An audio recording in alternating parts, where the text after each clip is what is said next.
Welcome back to series 2 of Testing the Tips, where I, as an average golfer, test out some of the best golf tuition videos that I found from my fellow YouTubers. And first of all, I'll see if they work for me. And we're kicking things off in series 2 with a lesson from Chris Ryan Golf.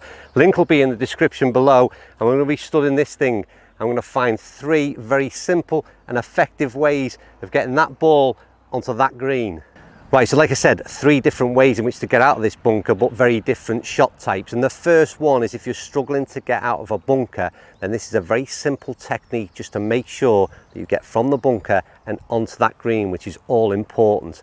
The next step moves up a gear, and it's then about trying to get some height onto your bunker shot, so really getting some loft, flying it up in the air. That's the second shot. And the third, and perhaps the most interesting for me, is when you're looking to fly that ball just a little bit further for it to get out the bunker and run on, so when you've got a bit of distance to travel. And I've got to say, these methods are really effective, as you've just seen. So what I will do is I'll provide my interpretation of Chris Ryan's instruction, and I'll tell you how they work for me. Right, so shot type number 1, and the first thing is the club selection. And when I say club selection, we're going to put plenty of loft on this. So I'm playing a 58-degree wedge.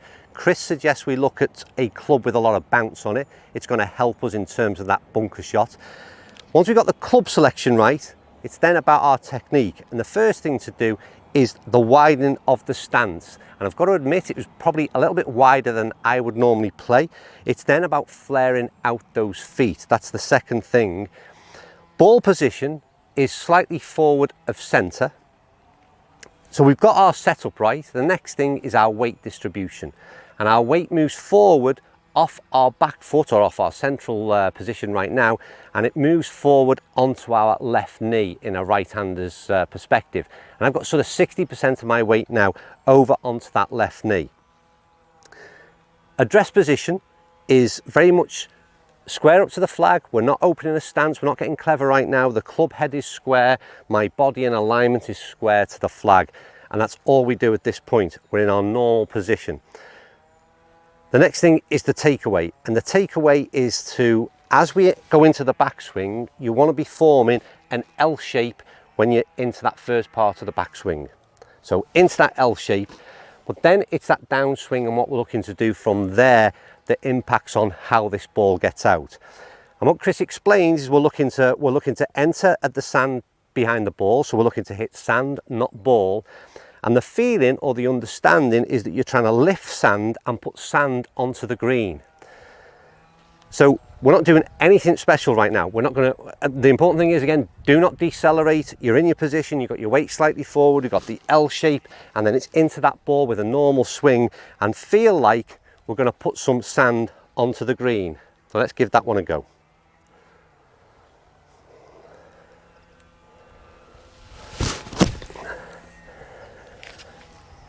Well, to be fair to Chris, it doesn't get much better than that, Chris. That's an absolutely perfect start. And as you can see, the ball flight was quite good. We're going to look at the second phase of this about getting the ball high, but I've got to say that also popped the ball up quite high, and I would take that any day of the week. But the important thing is we've got to get, like I said, if you're in that position right now where you're struggling to get out of the bunker, that's the first thing, because what you don't want to do is take 2 or 3 swipes in here before you get on the green. Get it out the bunker, onto the short stuff, and at least we've got that putter in hand. Right, that's step, or technique rather, number 1. Let's step it up to the next level. Right, so next technique is all about getting some air on the ball, and in a situation like this where we've got a fairly steep bunker face in front of us, then it's certainly a big help. In terms of the video Chris done, in the first shot he had a 54-degree wedge, and then he suggested adding some loft to the club. I'm playing a 58-degree wedge again here. Now, first of all, with that club face, he's suggesting open it a little but stay very much square at address, which is interesting. Stance again, slightly wider stance than we've just done on the first technique. Feet flared out, weight positioning is the same with sort of 60% onto that left-hand side. So nothing's really changed at this stage, but the interesting one for me is he then suggests we're sort of slightly further away from the ball. And what that's then going to allow us to do is we're going to drop the handle lower. So we're going to require a bit of knee flex. We're going to be lower in our positioning, and then we're going to drop our hands down to a much lower position than normal. And again, Chris's explanation of that, it allows us to get a lot more sort of rounded in our swing and our rotation, and it certainly makes sense. Keeps loft on the ball as well, on the club rather, which again very much makes sense in his explanation. So the next thing we're looking to do, and where the key difference is from sort of what we tried in the first phase to this, the takeaway is the same. So we've got our L-shaped, but then when we come to the ball, when it's coming towards impact, first of all, the butt of the club is going to drive down towards the ball, but then through impact, you're going to have the bottom hand, you're releasing under the ball and passing your hands very quickly. So the hands almost stop in this position, and the club head then quickly follows through at some speed. And the idea of that is we'll maintain that sort of loft on the ball, on the club head rather, and generate that speed, which is then going to pop that ball up in the air in theory. I think I've covered every element of his instruction. Like I said, this is my interpretation, and the best thing to do is follow the link below and look at Chris's explanation, which will be far greater than mine. But anyway, we're going to give that theory a test. So I'm in position, club face slightly open. I'm going to lower the hands and my body down in a much different position than I'd normally play this from. It's into that L shape, and that important thing is to release that trail hand and feel as though it's really surpassing the club, the butt of the club rather. Right, let's give it a go.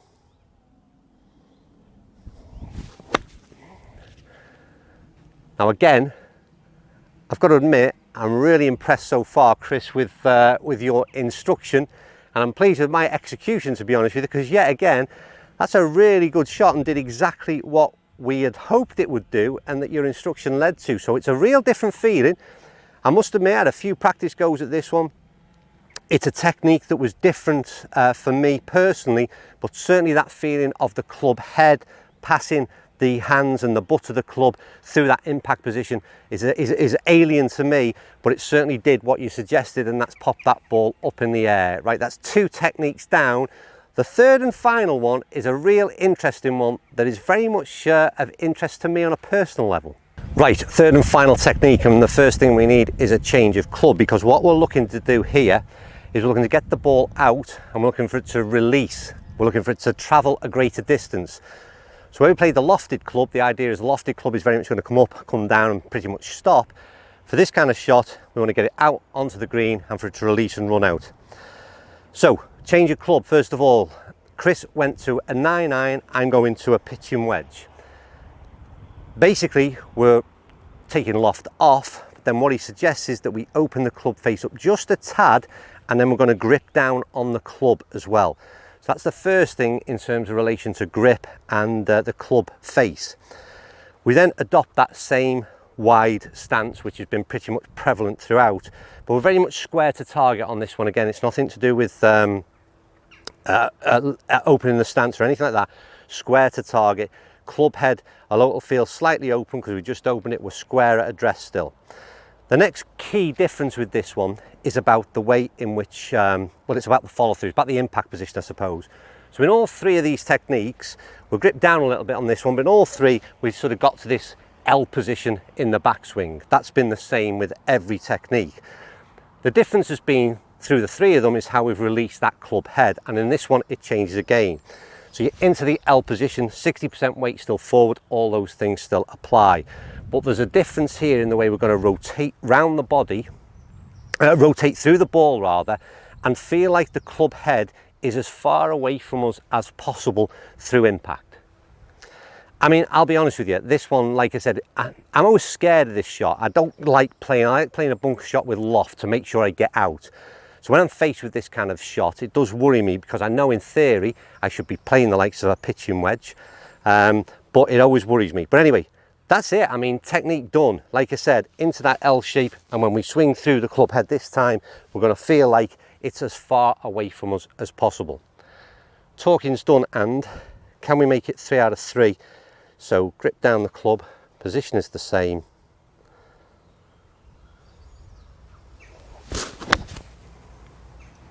That's again absolutely, Well, it's carried again pin high, and it was really interesting. The interesting bit for me was not only did it sort of travel, we faced quite a steep lip there as well. So even with the pitching wedge in hand, when I'm assuming that we're going to we've lost loft, so therefore we're going to not get that height, it still managed to do that if we're taking sand before ball.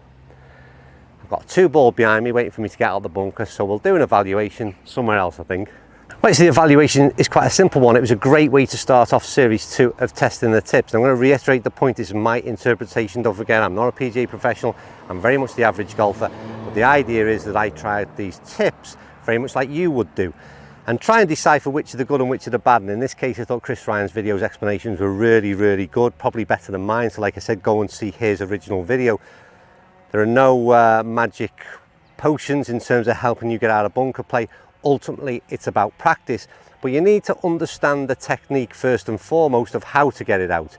So at least you've then got something to practice with. So whichever one of those that you like the look of or think might help your game, then get in a bunker and get practicing, and hopefully you haven't got a 2 ball chasing you up and cleaning you off out the way. Give me your feedback and comments down below. One last thing, if you've not watched series 1, then again, we'll put some kind of link on the screen right now for you, and go and check out some of them. As ever, thanks for watching, and I'll see you all soon.